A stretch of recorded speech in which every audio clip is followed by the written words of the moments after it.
Welcome, everybody. Good evening.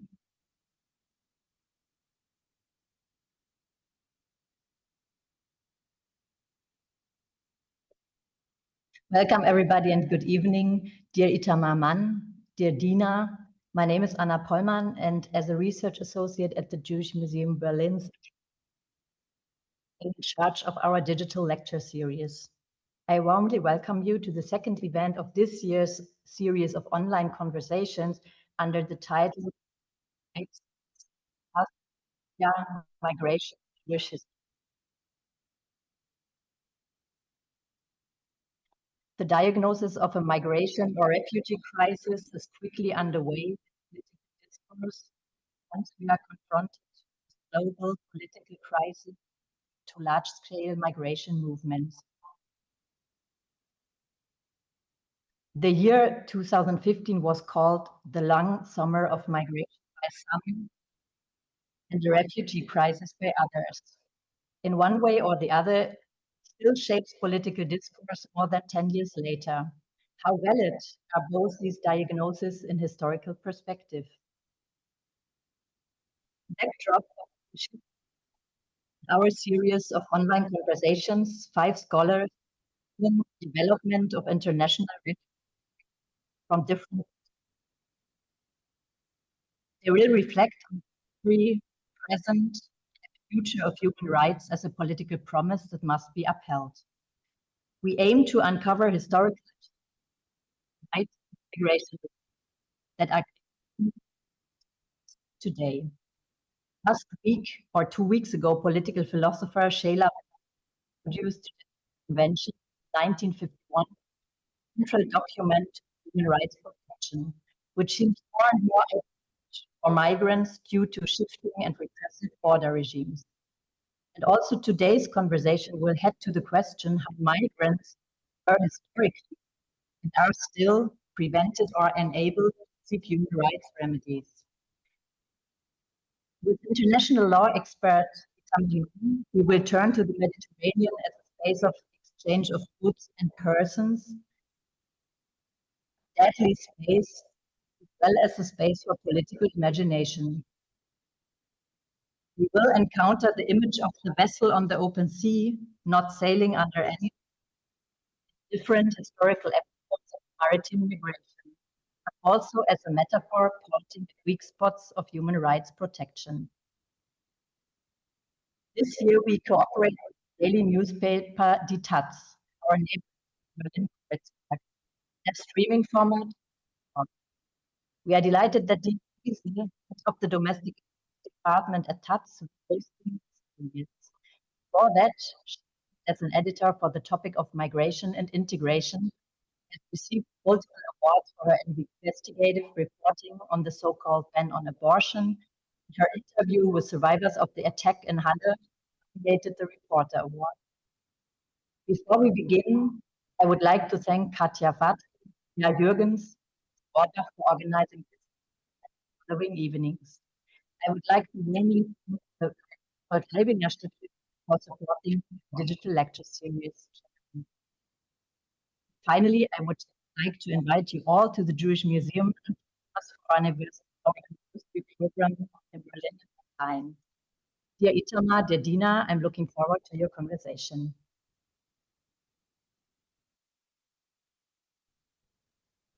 Thank you very much, Anna. I think we had some technical issues. I hope, dear audience, that you could hear Anna well. And if not, I hope you'll hear us better now. But anyways, Anna, thank you very much for the warm introduction. And also from my side, a very warm welcome to you, Itamar Mann. We're happy to have you here tonight. And also a very warm welcome to all of you who are here to listen and discuss with us tonight. This is the second lecture of Human Rights as the Last Utopia, Migration and Jewish History. As Anna just said, it's also the second round of the digital lecture series at the Jewish Museum Berlin, and this year in a cooperation with the Berlin-based daily newspaper Taz, which I'm very happy about because this is where I work. Are human rights the last utopia, as historian Samuel Moyn claimed, the last remaining universalist idea or ideal, and what would that mean about their historical roots? And considering the constant violation of human rights all over the world, are we not rather looking at a dystopia? Hannah Arendt had already expressed her skepticism in her famous chapter, The Aporia of Human Rights in the Origins of Totalitarianism, drawing on her own experience of statelessness during her exile in France in the 1930s. She knew that human rights can only be asserted within the framework of citizenship rights. René Cassin, a French Jewish lawyer who helped draft the 1948 Universal Declaration of Human Rights, also saw one of the greatest challenges in ensuring that the declaration applied to all those who exercise their freedom of movement. The very existence of human rights and refugee rights is very closely linked to Jewish history, to the Shoah, and to the failure of the international community to offer protection to the European Jews. Issues of minority protection, of shifting borders, persecution, and statelessness are deeply embedded in modern Jewish history. In our first lecture with Sheila Ben Habib 2 weeks ago, we looked into the origins of the Geneva Refugee Convention and its normative force, despite all its shortcomings. Tonight, we will focus on the Mediterranean Sea, among others, a space that has become a mass grave, but also has been central for migration and refugees for many centuries. I am happy that we are having the chance to discuss this with our guest Itamar Mann. He is professor of international law at the University of Haifa, currently on leave, and a visiting professor at the law faculty of the University of Münster. His works move between doctrine, theory, and history. His research focuses on the law on the sea, migration and refugee law, international criminal law, and the conceptual foundations of legal responsibility in situations of crisis. Alongside his academic research, Itamar Mann has been closely engaged in human rights practice. He serves as the president of Border Forensic, an interdisciplinary collective investigating border violence and state accountability. Welcome, Itamar. And of course, I have a lot of questions that I prepared, but we also want to include your questions from the audience. We will have time for that in the end of this discussion. But already now and throughout the whole conversation, you can already send us your questions. You can either write them into the comment section below this YouTube live stream. To do so, you would have to be logged into your YouTube account. If you don't have one, or if you don't want to log in, or if you forget your password, you can also send us your questions via email to taztalk@taz.de. So far for the organizational part. Itamar, 10 years ago, you wrote a book called Humanity at Sea. In this book, you analyzed the origins of human rights and refugee law in the 20th century and its development. Why did you decide to write this book in 2016? And why with a focus on the high seas? Yeah, first, thank you so much for hosting me. I really appreciate this opportunity to speak with you, and I especially appreciate the opportunity to speak directly after Sheila Ben Habib, who incidentally is also a teacher of mine, and one of the people that first read this book as I was writing it. Sheila was my reader at Yale University as I did my dissertation that later became the book. I started thinking about this topic as a law student. I was studying law in Tel Aviv University, and there was a refugee law clinic that was opened at the time. And this was around 2005, more or less, and people from Sudan and Eritrea in particular had been entering the territory of Israel seeking asylum, and students, among them myself, we started to represent them or help represent them before the UNHCR as well as Israeli courts. And when I started to do this, I realized from the encounters with these people that some of the stories they told were stories that were similar in various ways to stories that I heard from my family, stories of persecution and stories of flight that involved Jewish people from Europe. Most of my family is from Germany originally, and so all of them had found their ways to Palestine during the Mandate era after they had been persecuted by the Nazis. And that really led me to try to study this issue academically more deeply. And as I was studying it, I realized that this issue of maritime migration is not only kind of interesting in terms of aesthetically, if you will, in terms of the pictures that it generates, but also conceptually. So this was, as I was working on my dissertation, it was before the so-called Summer of Migration, which Anna had already mentioned. And so the pictures of migrants at sea were not as spectacularly visible as they later became spread on the front pages of newspapers across Europe and in the United States. At that time, it was less well known, but there was still, people that had been found off the Canary Islands, in beautiful beaches where people went to vacations, or in the mid-Mediterranean or in Indonesia.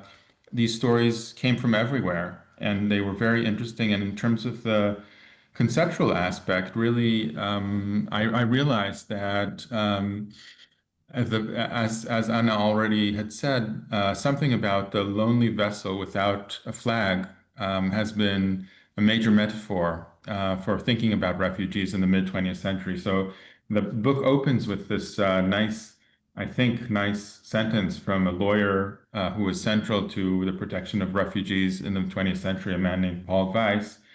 And he writes, "The status of a person who is deprived of national protection is anomalous. A stateless person, and this applies equally to refugees, has been compared to a vessel on the open sea, not sailing under any flag." This is, for an international lawyer, a reference to the fact that you don't know where to fit this personality. This flag on a vessel is supposed to give the vessel a place and a category in terms of a legal understanding of the situation. And similarly, a man or a woman without known identity, sometimes only with their clothes on their body, is something that the lawyer kind of doesn't know how to deal with. It's perplexing. So this conceptual parallel really struck me, and I thought it would be an interesting way to organize this philosophical and historical study of the refugee issue, which was already clear a central issue of the 21st century in legal and political terms. Now you mentioned already the vessel without the flag. Your book centers around the high seas, an area in which no nation state has sovereignty. And I think this is, this in connection with this, you could have a person here in Berlin without a passport, for example, but it would be something else than a person without a flag, so to say, on the high seas, right? Why is this field of the high seas so important for your examination of human rights and their potentials and their shortcomings? So this is part of the same puzzle that I spoke about in terms of how to respond to the call of this person. So if we talk about someone who's located in Berlin, we immediately know that German law will apply to them. And there is this kind of tendency of the lawyer to, in a way, set aside the ethical question and treat a human need in terms of a legal and ultimately a bureaucratic set of operations that then will determine their fate. And that is a way of kind of bracketing the moral and trying to put in place a positive procedure that will be the same for similar cases, and we'll have this kind of value of fairness that we associate with the law sometimes. But at sea, things somehow become more confused. So, of course, the law of the sea does organize jurisdiction also at sea. It's not like if you're on the high seas, it's a no man's land or a kind of, place where you cannot think in legal categories.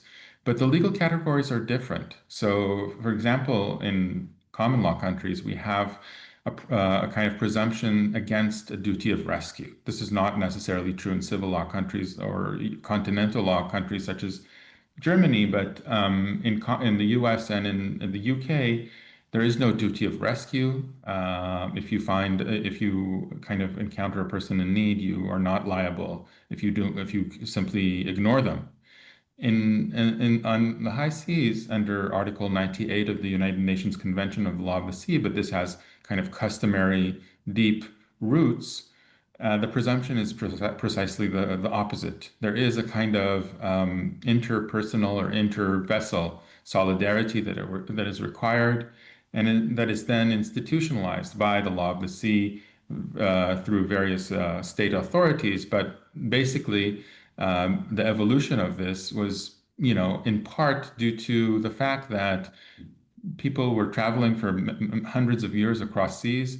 And the basic idea was one day I save you and the next day you save me. We're all exposed to the same risks of nature, of the waves, of the winds, of the unexpected. And so there is this kind of requirement with no sovereign in view.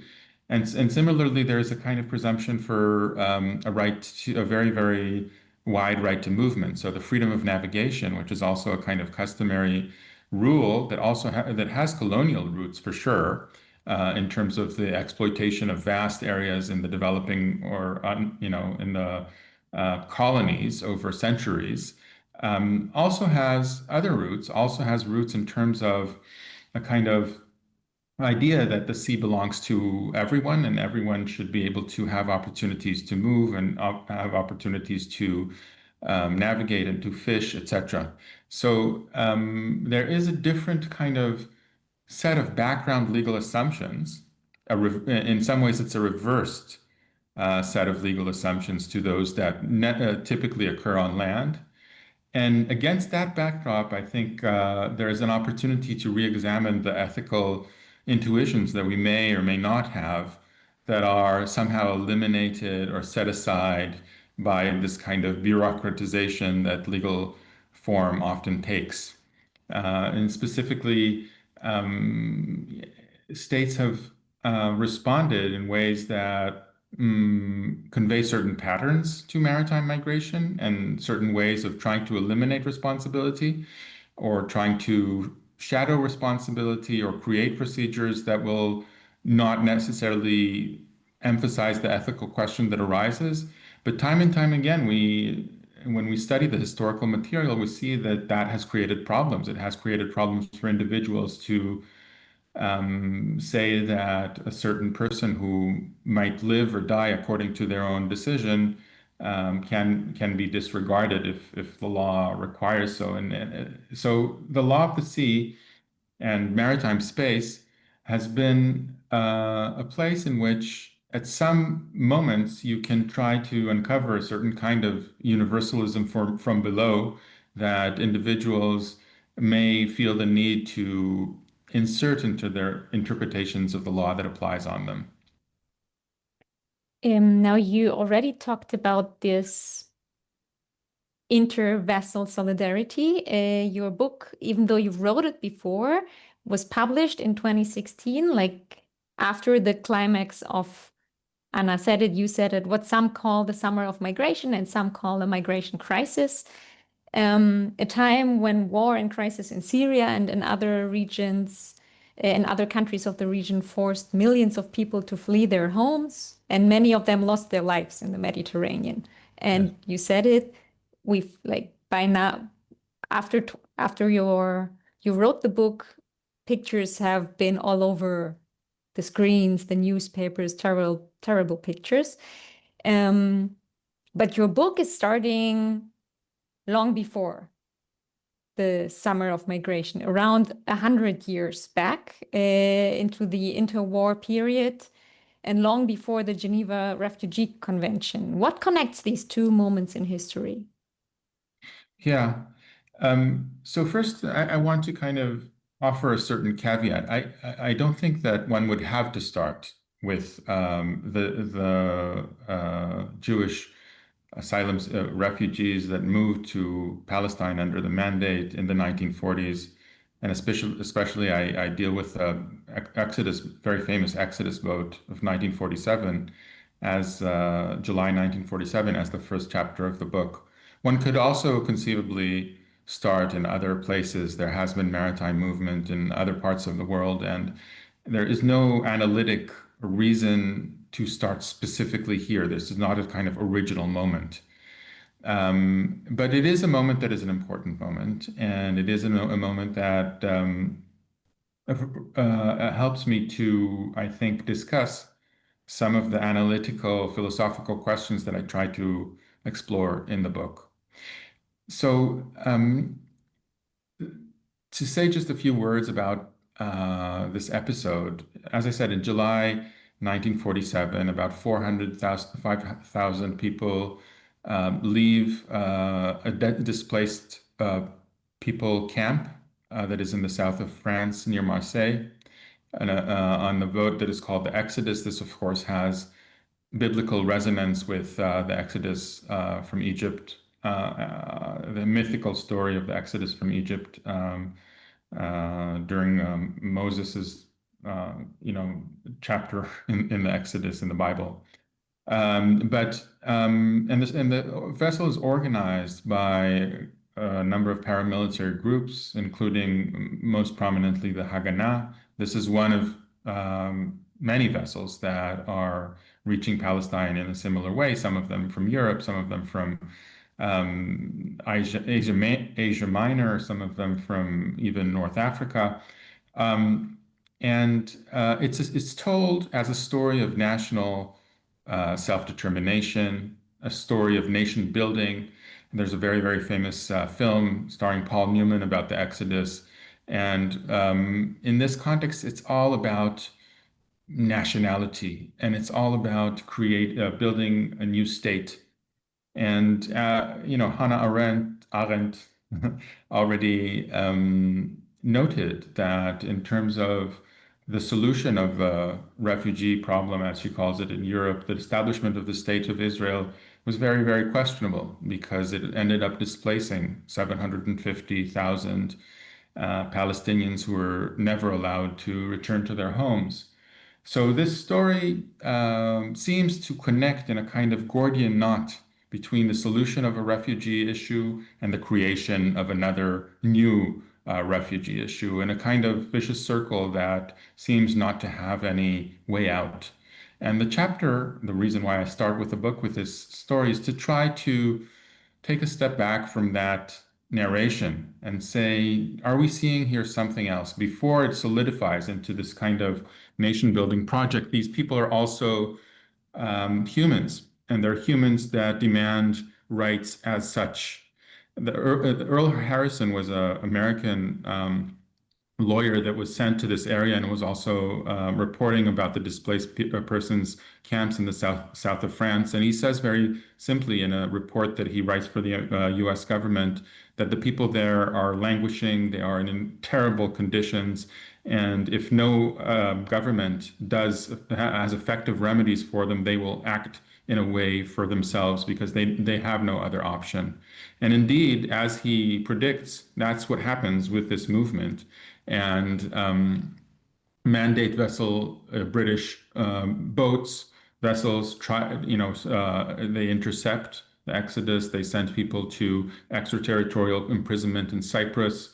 The people who are on the Exodus during this encounter try to convey in various ways that they are humans and they need protection, just as we have seen in more recent years in the Mediterranean done by other groups. And they also resort ultimately to minor forms of, we can call violence. They throw potatoes at the British Navy people, just as has happened in various cases in the mid-Mediterranean by other groups. So the patterns are very similar. And also this kind of extraterritorial detention in Cyprus is very similar to instances that we have seen much later in the history of this problem, including in Guantanamo Bay with the extraterritorial detention of Haitian migrants by the United States, asylum seekers and migrants by the United States, and in the context of the Pacific Solution and the Australian policies in Manus and Nauru in the Pacific Islands, Papua New Guinea. And so all these resemblances with events that come much later, and the opportunity to say that a political issue of collective self-determination is also, if read against the grain, an issue of individual rights and an issue of basic protections for all humans, made this a very interesting exercise for the beginning of the book. Some later chapters seemingly don't have this kind of political collective self-determination aspects and are presenting themselves primarily and or maybe almost exclusively as issues of individual human rights. But I want to say that too is misleading. These two things are not easily severable from one another. And in any case that this kind of idea of nation building and self-determination and statehood is one way to protect rights, one way that may have enormous human costs, but there are also other ways. And there's an underlying kind of basic claim of humans to address themselves to other humans and say, we're here, that reemerges in all these different episodes. What you're referring to now is what you also call in the book the rights of encounter. What are they, and what is their connection to Hannah Arendt's term of the right to have rights? Yes. So this will require a slight diversion to legal philosophy, and I'm allowing myself to do so in kind of a little bit of simplified terms, but yeah. So legal philosophers have a perennial ancient debate about what is the source of law. And so basically there's two camps in traditionally speaking here. One is a camp called the positivists. The positivists believe ultimately that law is emanates from power, from political power. So basically the sovereign has the ability to make people obey his commands in a way that is backed by a sanction. So to know what law is, we need to know, what it's a human decision, oftentimes a human decision that is based on power. This is generally speaking the positivist idea of law. The natural law idea of law is different. It says that law is based on a moral imperative, and the moral imperative is based on what's called a moral fact. So it's objectively true. It's not something that is a matter of opinion or personal opinion, but it is an objective truth that is moral truth. Just like we have natural facts, we also have moral facts, and these moral facts are to be discovered, and discovering them means that we have a basis for the law. This is the basic debate between these two positions, and the book tries to carve out a different position that is rooted essentially in the European philosophical tradition of phenomenology. So it's kind of like the natural law tradition in terms of its emphasis on morality, but it doesn't claim that morality is based on objective fact, but on an imperative that is experienced by the self as binding. So it's in a kind of existential commitment. I don't know if this is an objective truth that I'm following, but I know that I must follow it in terms of who I am. And I need to uphold this imperative in terms of who I am. And someone else might not experience this or not, be bound to the same underlying imperative. But I know that in order to remain true to what I believe should be the case for everyone, I need to act in a certain way. Critics of my book have said this is just a natural law in other terms, but I want to insist this is different because it's not based on a claim about the ontological truth of the imperative, but on an experience. Okay, and this is, I appeal to a Jewish philosopher named Emanuel Levinas to explain this. Now comes the issue of the right to have rights, and Hannah Arendt, who is also a member of this phenomenological tradition of philosophical thinking, she has this episode, this chapter that we have already kind of mentioned here, in which she says that rights can only be grounded on political community and on collectivity. So ultimately, there's no real rights for a stateless person. A stateless person is considered to be bare life, really can be violated by whoever, because in order to have rights, we need this kind of collectivity, this kind of community, and a mutual protection among individuals. And the book tries to say, no, no, no, there is a kind of right that we can talk about that is even earlier than this establishment of the community and is based on these kind of experiences of ethical imperative. And it, in a way, is a precondition for this kind of community that I don't think is wrong to be discussing or to be conceptualizing. I think it's also important, very, very important basis for law and for rights, and that's undeniable, and it would be silly to deny that. But even if but in the earlier stage, there is this kind of right of encounter. There is this kind of idea that when persons are encountering each other in a way that one person has power and the other person is relatively powerless, an existential question arises whether the powerful can take the life or ignore the claim upon life of the powerless. And if the powerful side feels that they in some way are prevented from doing so, that is because they are bound to human rights. That is because they're bound to human rights as the rights of encounter, as a kind of phenomenological pre-community sense that is not natural, that is not based on fact, but on experience. So I think I tried to explain it, but yeah, maybe there's more to say, but I guess that was my relatively short version. And is that, that sense of who we are and of morality, is that connected to the Universal Declaration of Human Rights, to the Geneva Convention that we all only have after World War II and the Shoah, and that did not exist back then when, for example, Exodus set sail, or even before, there were all these boats with Jewish refugees during the Second World War and during the Shoah that tried to escape and save their lives, as the St. Louis, a famous case in Yes. 1939, carrying around 940 Jewish refugees from Germany, and that tried to find refuge in Cuba, were sent back, and almost all of them were murdered in the Holocaust. So did that happen because this idea of human rights was not like established in a way that as we have it today, or is that the moment that changed? Yeah, so I want to say, if you try to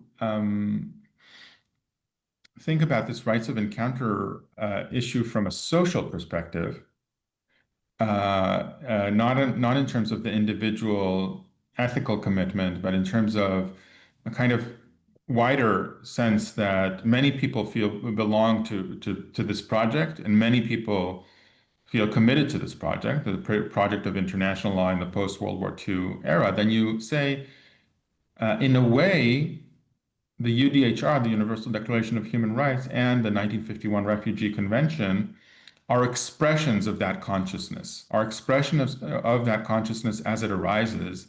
And it's not by mere chance that within this kind of historical cultural orientation, many people have then referenced the St. Louis as a bad example of what should not happen. It's almost like a kind of a specific instance of the wider never again imperative that we kind of are familiar with in Germany, I think, very, very much. So it's a trope. Remember the St. Louis. This will happen, will be, cited before the US Supreme Court in various cases later on. And so in this kind of cultural orientation, we can think that these are all expressions of that sentiment. But in a way, I want to resist the urge to reduce this rights of encounter theory to a cultural orientation, because the UDHR, the Universal Declaration of Human Rights, and the Refugee Convention, and all the important human rights instruments, including the International Covenant on Civil and Political Rights from 1966, they all have also reasons that are geostrategic, that are based in political interest, that are based in power, that are simply the matter of the interests of the strong. We referenced Samuel Moyn's very important book, The Last Utopia. And the thing about The Last Utopia of human rights is that for Moyn, it is an utopia that belongs to the United States in the Cold War and expresses its interests. And in terms of my own theory, I don't want to, do that reduction. I want to say that these instruments exist as an expression of this kind of cultural orientation, not only as a sociological fact, but also as a matter of us upholding them as such. So only if people, perceive them as such, live through them as such, seek to uphold them as such, do they remain in this function. And it's very possible that, that sentiment will wane or is waning.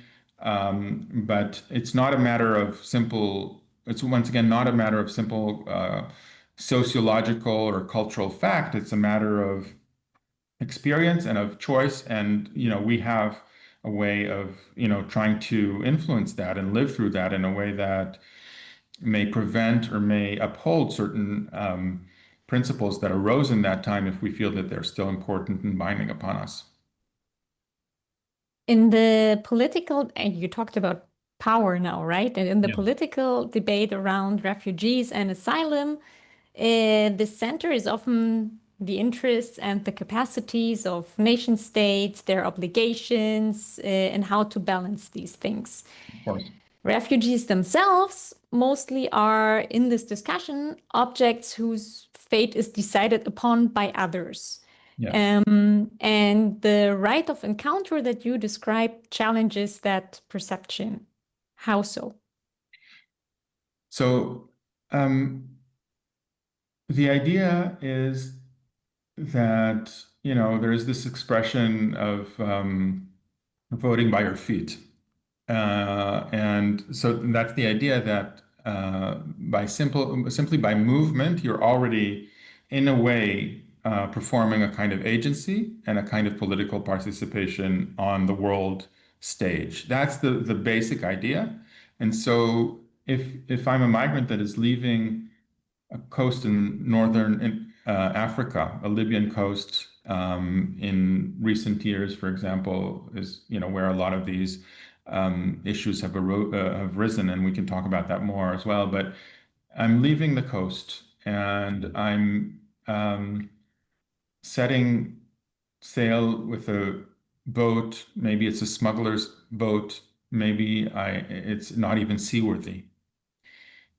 My understanding of this is that this is surely an act of desperation and of necessity and of hopelessness.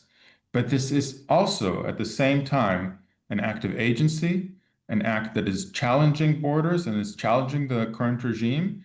And in that way, it's by necessity also an act of hopefulness. You're there because you think that you're there because you think that you deserve a chance. And you're there because you think that you want to make someone give you that chance, whether it's clandestinely and then, through a long period of attempts to integrate or to ask for asylum or whatever, or through this encounter, which is not clandestine, but a kind of confrontation in which a vessel has to rescue you and maybe then give you also an attempt to ask for asylum. This is something that the European Court of Human Rights has found in a famous 2012 case called Hirsi, Jama, and others versus Italy. And so that's the basic paradigm that politics is not only words, it's not only language or discourse, it's also movement, it's also gesture, it's also, other philosophers have written about sit-ins, for example, or about strikes, or about demonstration, human chains, all these kinds of forms of acting in the public sphere, I want to say migration is also in some way such a form. Now, this is not only an abstract claim that is based on speculation. It's also a concrete claim based on documents and historical archives. The place where that is even, perhaps, comes in the most clear way from the archive that I found in this book is the context of the Vietnamese boat people after the 1975 removal of the United States presence after the Vietnam War. And they are, there is a lot of, political organization against people who move. Northern Vietnam publishes a book called Those Who Leave, which is a very, offensive book towards these boat people who are acting against the collective in a way. But these boat people also act collectively, and they think about how do they impose obligations towards their bodies on the U.S. And they do so through movement, they do so through advocacy, and they end up triggering a process that leads to the 1979 Geneva framework that ended up distributing many of them to the United States and to other allies of the United States during the Cold War. They were participants in this project, even if they didn't have a place at the table. That's the claim. What I found interesting about this part in your book is that you're saying even if they were not sitting at the table, and even if they maybe didn't even know that Yes. people were in a room sitting at the table, they still participated in it and influenced the outcome. You also write that about the role of embarrassment when claiming the rights of encounter. What's the role of embarrassment? So the encounter, as I just described it, is a kind of, I guess, dyadic moment. So there's two entities that are involved in this encounter, the powerful party and the powerless party. And in the way this dyadic encounter is processed, oftentimes the powerful party has either an imagination or a reality of a third party that is observing the situation. It's kind of like, if you want in psychological terms, it's kind of like a superego or a conscience. What will other people looking at me say? But in social terms, it doesn't. It can also be the fact that sometimes this may be registered, photographed, investigated, and so forth. And so the embarrassment is this idea that as a person who's experiencing this binding nature of human rights not in terms of the positive law, but in terms of the rights of encounter, I may be influenced by this idea that I don't want to be taken to be someone who doesn't uphold the value of human life. I'm embarrassed by that. I may be embarrassed by that. I may be ashamed by that. And it's a kind of a motivation that is based on the potential of guilt.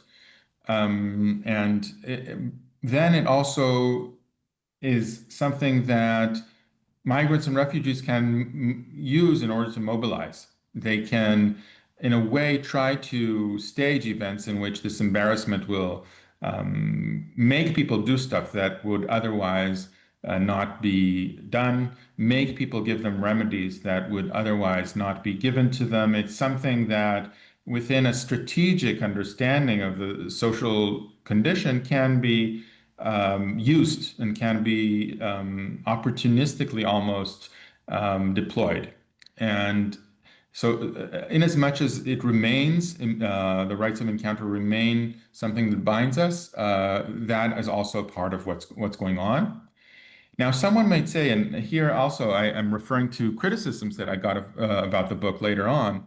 Someone might say, okay, but this is a very, very basic idea of civil rights. It's kind of like, I don't know, Martin Luther King marching and saying, "I am a man." And so, it's and trying and thereby trying not to be shot. And maybe, in the end, the person is shot. So if there is no embarrassment, as I think is the case oftentimes in the conversations around this today, not only in the conversations, but in the practices that we see today, then that is useless. And so it might be the case that there is a hope to be rescued, a hope to embarrass a powerful side, and the powerful side, and instead of being embarrassed, the powerful side simply laughs and goes on. And this is, I think it's a good description of the general orientation that we have seen in some of the policies against migrants and refugees, for example, in the United States, during the Trump administration, this Trump administration and the previous Trump administration. So it's a very fragile thing in the end, but I think that for many of us, it still has some role in the way that international relations are proceeding. Yeah, now you already built the bridge to the nowadays. Your book is about 10 years old now. We're talking in the week that the common European asylum system will, how do you say, be put into action on Friday, with all the measures to keep people out of the European Union, to not let them enter where they would have a right to apply for asylum, not get asylum, but apply for asylum, with detention-like centers outside of European territories and so on. You already mentioned the United States. And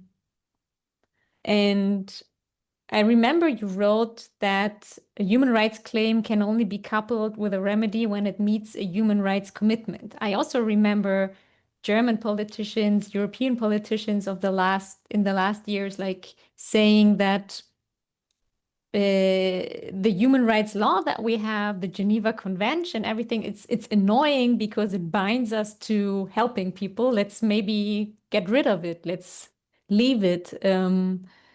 And even if not, I mean, Germany is still a signatory. The Fortress Europe exists. So are politicians, European politicians, American politicians still embarrassable today? It's a good question, and I think that as I was preparing for this event tonight, I looked back at the book, and it's not something that I do often, and I did feel that I was writing the book in a little bit of a different period. I did feel like the kind of experience then was that refugee rights and refugee protections are under enormous peril, but it's a kind of open question whether they survive this peril. And right now, in many borders in the world, especially at the kind of fault lines between the developing and the developed world, we have seen systematic refoulement, contrary to Article 33 of the Refugee Convention, not responded to by legal authorities in any real effective way. Just a second, maybe for the people that don't know the term, it's like that you're not allowed to send somebody back to where they will experience well-founded fear of persecution. Thank you. Yeah, that's very important. And that's the founding issue of refugee law. It's kind of the fundamental principle. So if it's kind of regularly, routinely violated, it's a good sign that the whole system of refugee protection is not working, or at least not as conceived in the mid-20th century. Yeah, it's not working, I think we can say.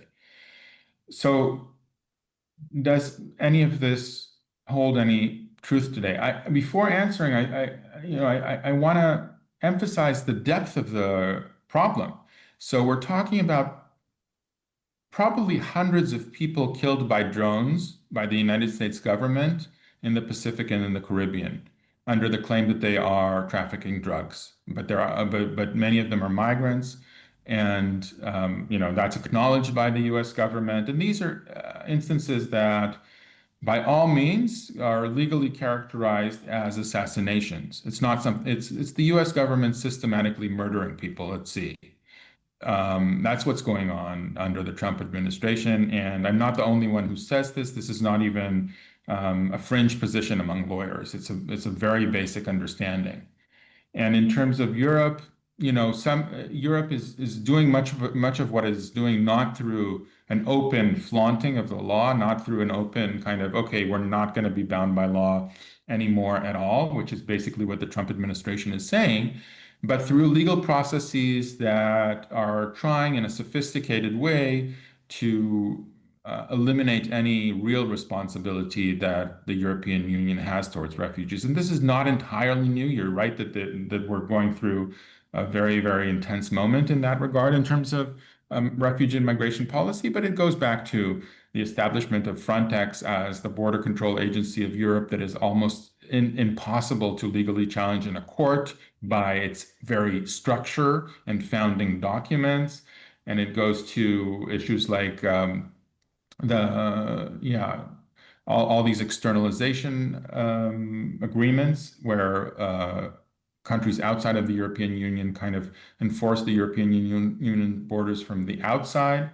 And so I think that, just to summarize the bleakness of the situation that we're in, I think on the one hand, we have a kind of push to flaunt and eliminate the law as such, led by the Trump administration, but also represented in Europe by right-wing governments and parties, for example, Nigel Farage and Reform in the UK, AfD here in Germany, and in other parts of Europe.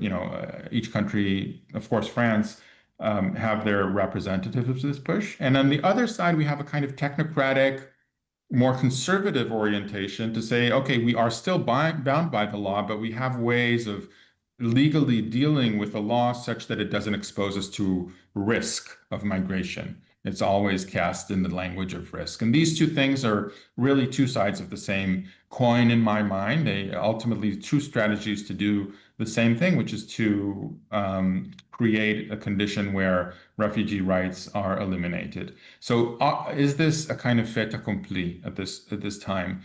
I think not. I think it's not a fait accompli. I think, at least in Germany, the results of the recent elections with the rise of the left party are showing something different.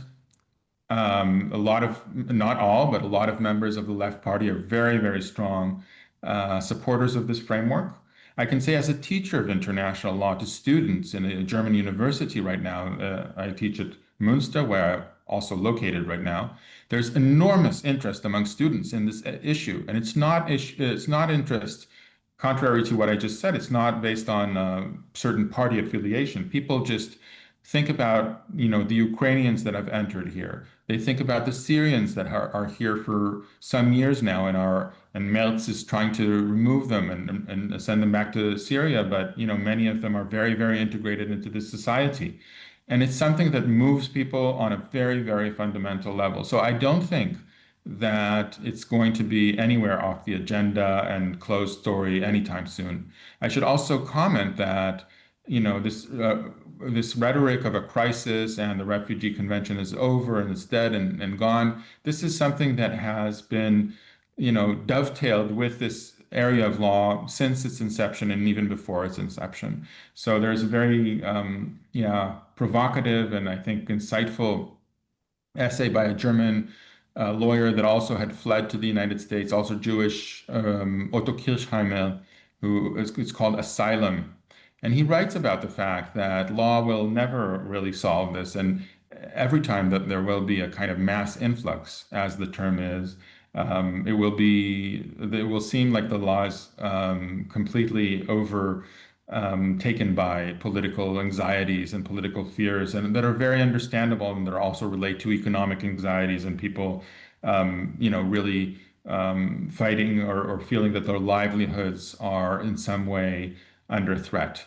But this doesn't mean that the frameworks are completely dislocated. It just means that this is very much within us as a dialectical process that is constant and that is recurring. And I think that with the context of the climate crisis, and once again here, I'm not the only one who thinks this, far from it. But I think that with the context of the climate crisis, we are rethinking these frameworks. We're trying to give them new meaning, and they will be really important with displacement that will, by necessity, continue across borders, also due to changes in climate, desertification, salination of water sources, etc. Before we open to questions from the audience, you can really send your questions. We'll come to them in a minute.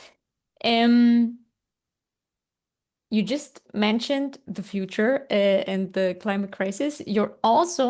We talked a lot about your old book now that is 10 years old. You're also writing a new book currently, Life Raft Manifesto, Democratic Survivalism and the Sea, in which you examine how democratic principles can be preserved in the face of climate change and mass displacement, as you just mentioned.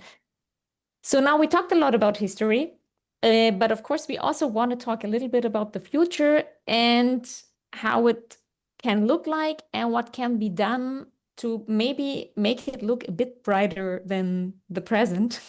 Will we find answers to that in your book? Yeah, it's a hard question because I think the basic answer is that a lot of climate policy is revolving around the term a just transition. So the idea is that there needs to be transition to green energy, for example, in a way that is just, for example, towards workers that have been, very much dependent on traditional energy sources. So how to have that transition in a way that's not disruptive for society and disruptive, especially for people who are reliant on wages. What I'm starting from in this new book that I hope will come out before the end of the year, but we'll see, is that in terms of the climate process, we are already in overshoot. So we're above the limitations that were set in the Paris Agreement, and we are facing a certain kind of climate collapse for sure, whatever we do now. And so we need to think about just collapse, not only about just transition, but about just collapse.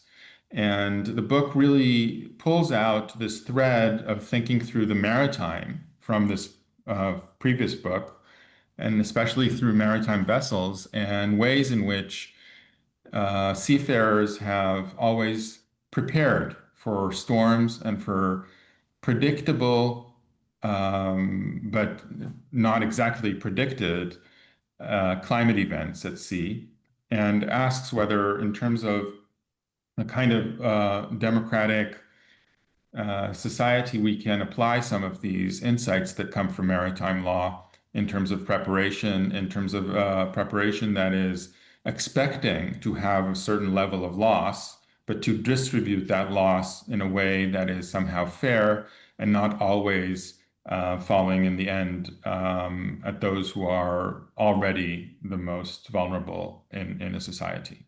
So I hope to be able to talk about that in other occasions, but it does continue some of the themes that we talked about today. And yeah, I want to thank you again for this really interesting, for me, meaningful conversation.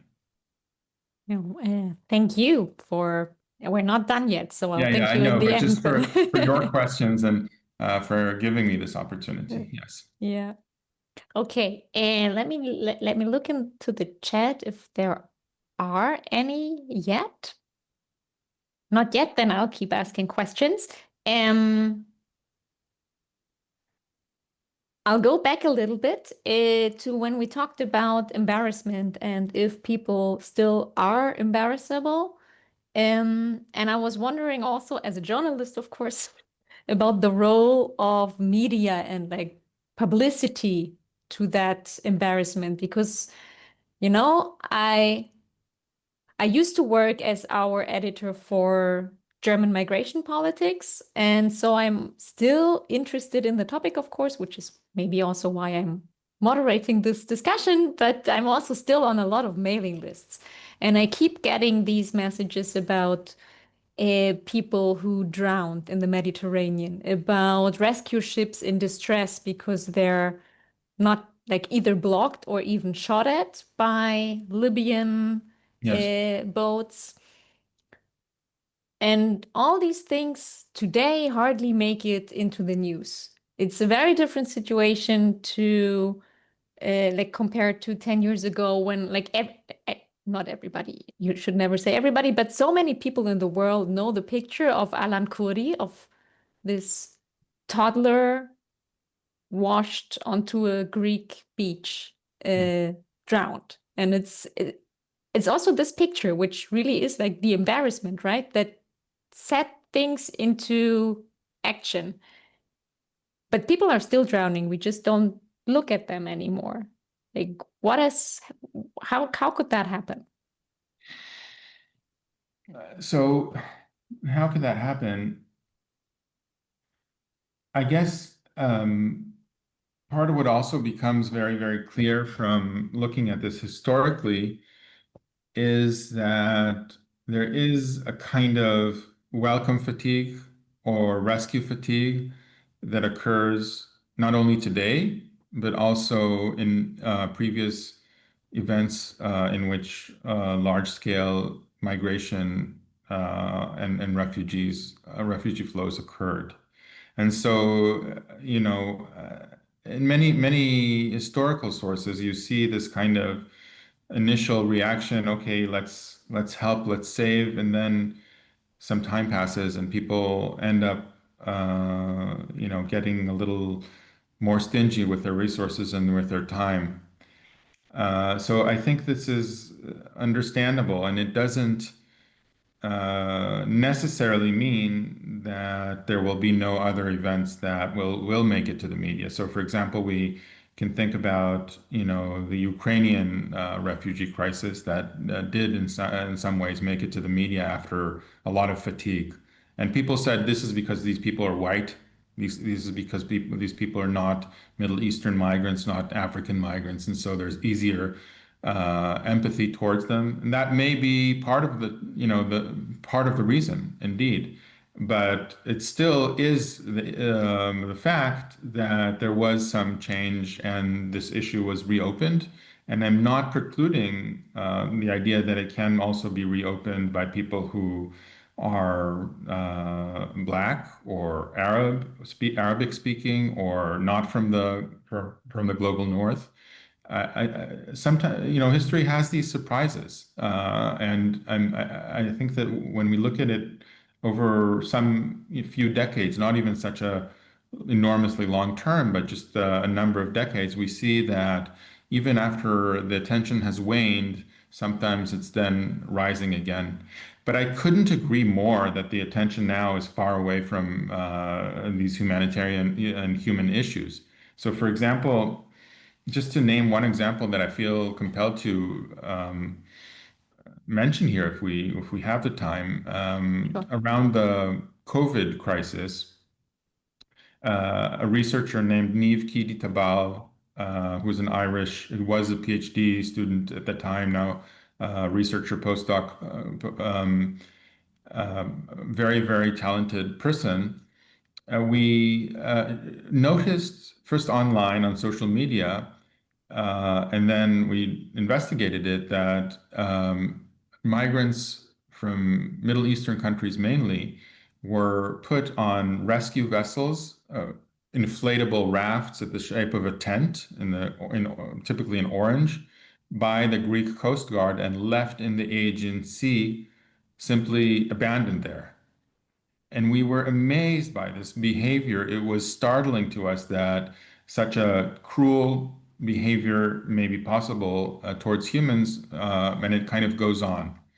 And we tried to help exposing this, and a number of journalists, also Tommy Olson was from a group called Aegean boat report was the first person to expose this.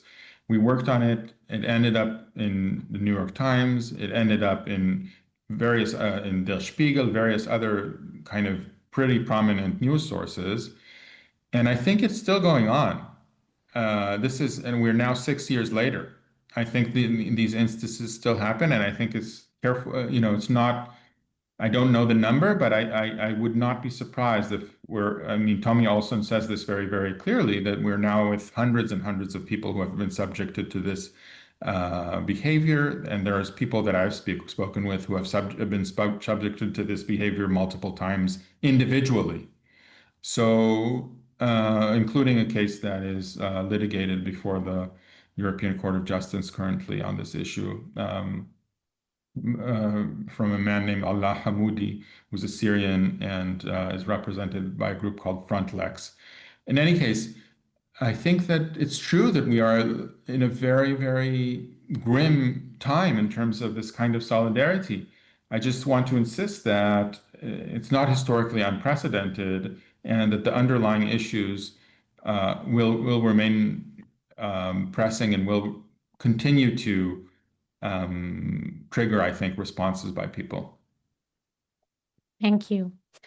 I have a question from the audience.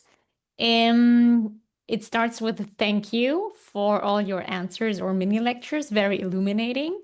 And then it goes on. You also mentioned the role of moral sentiments when it comes down to deal with the right of encounter. Embarrassment was your fascinating example. The other side would be anger, like the refugees on the Exodus throwing potatoes at members of the British Navy. So my question is, how much anger is okay, or is there a moral limit to moral sentiments when it comes down to the right of encounter? That is really, really interesting, and a really, really interesting question. Thank you for the person who asked it, whoever they are. I think so. What's so interesting here is that we are pushing ourselves against the border between nonviolent and violent action. So the border between nonviolent and violent action is not given. It is also something that is experienced, interpreted. It has different historical shapes in different periods.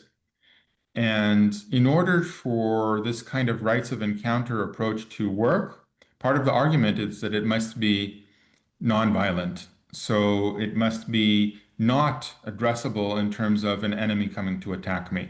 Because when an enemy comes to attack me, there is also a legal framework that then allows just simply to kill them. This is what Trump, in some ways is trying to invoke when they're using drones against people who are alleged drug traffickers, according to their narrative. But I think it's completely unconvincing that they're using these drones against violent behavior. If it was convincing, it would be a different story. We would be in a different legal regime, and it would be a different story. So these examples, such as throwing potatoes, for example, or there are other examples like destroying property sometimes. They are examples that start to push against and maybe look like a form of violence, but they're still not really violence in the sense of being able to declare that someone is an enemy and then I'm allowed to shoot them. And so it's part of the strategy, if we look at it from the perspective of someone who's trying to deploy this rights of encounter, to use as much as force as possible without crossing the border and getting into violence, in which case you're no longer able to use that kind of strategy. Thank you. There's another question from a journalist in the US who asks, what can you say about the increasing criminalization by Italy and other states of humanitarian rescue by sea? Rescuers are sometimes accused of being smugglers. Yes. Well, I can say quite a few things about this. It's an issue that I've also studied. I'm trying to think where is the best place to start. You have a few minutes. Yeah. So I think that one place to start is to say, yeah, one place to start is to say that together with Julia Morao Permosar, who's a Austrian Brazilian sociologist, political scientist, we have conducted a study of rescue volunteers and search and rescue in the mid-Mediterranean. And we have discussed this issue with many individuals involved in various organizations in terms of this perception that they are smugglers or colluding with smugglers. And I have to say very openly that part of the motivation for this study was to see whether this allegation, which is oftentimes used in a very aggressive way by governments against these volunteers, whether it has some grain of truth in it. So whether there is a collusion with smugglers that is necessary, even without judging it, in order to save people. And what we've found is that people are very aware of this, and they're creating all kinds of screens and mechanisms to try to work in this area without being legally responsible for smuggling offenses. And so there are various techniques that people use in order to be able to rescue someone, but not be in communication, for example, with people that are on the shore, for example, in Libya, in direct communication with them, because that will then make you liable or responsible for potentially a smuggling offense. So you're trying to rescue the people, but not get into too much contact that will then make you liable. But as interestingly, we found that many volunteers in this area also see governments as potentially criminal. So some of the instructions that they may get from governments, or orders to use this port and not that port, etc., they're also perceived in terms that are sometimes similar to the perceptions towards the smugglers. And there's also, in that case, an attempt to cabin some of the collaboration with governments, collaborate with them only to the necessary degree that makes it possible to operate, but not necessarily help governments impose stricter border controls by rescue, which is something that surely governments do. So rescue can be a way of border control, because if you rescue a person and then immediately return them, for example, to a Libyan coast, it is like creating a firm border at sea. And so this is the double dilemma, which I thought was really, really interesting in this context. I have a last question from the audience because it fits to what you just said. But we also only have very few minutes left, so let's see what you can make out of it. The question is, sea rescue has been seen as a moral obligation for several centuries. At what point does this perception change, and what does it say about the formation of moral collectives? Very interesting. I think that this is a research program. So in 2 minutes, I don't know if I can do it justice. But what I would flag in terms of the research program is to connect it to questions about technology. So the issue of sea rescue as a tradition has been connected to the fact that the sea is relatively invisible, relatively far from view, relatively uncontrollable by states. And we have like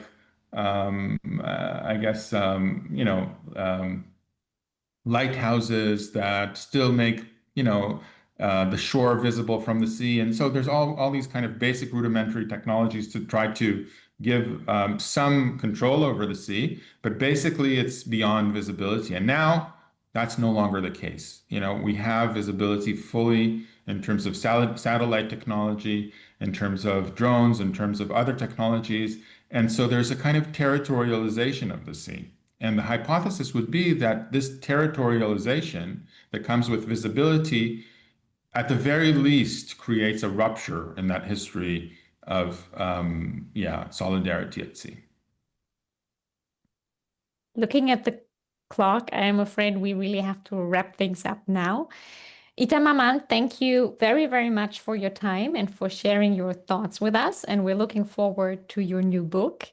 And also thank you, dear audience, for listening, for your time, for your attention, and for your participation. I would once again like to thank Anna Pollmann, who you saw and maybe also a little bit heard in the beginning of this talk, for conceptualizing the series. And furthermore, thank Julia Jürgens, Katja Wattke, and Peter Rohrmann, who made this evening possible, who planned, who organized, who invited, and who took care of all the technical issues around this event. And we're very happy to welcome you again for our next lecture.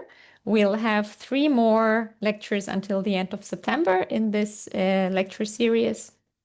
And I'm very much looking forward to talking to Ayele Chacha, to Maximilian Pichel, and to Miriam Rürup about shifting borders, about migration control, and about statelessness. You'll find all the info about the upcoming events and also the dates on the website of the Jewish Museum Berlin. And to stay tuned, please subscribe also to the museum's newsletter, in which you will also find everything you need to know about the museum's anniversary program that's happening these days. Thank you very much and have a nice evening. And thank you, Itamar, for your time. Thank you.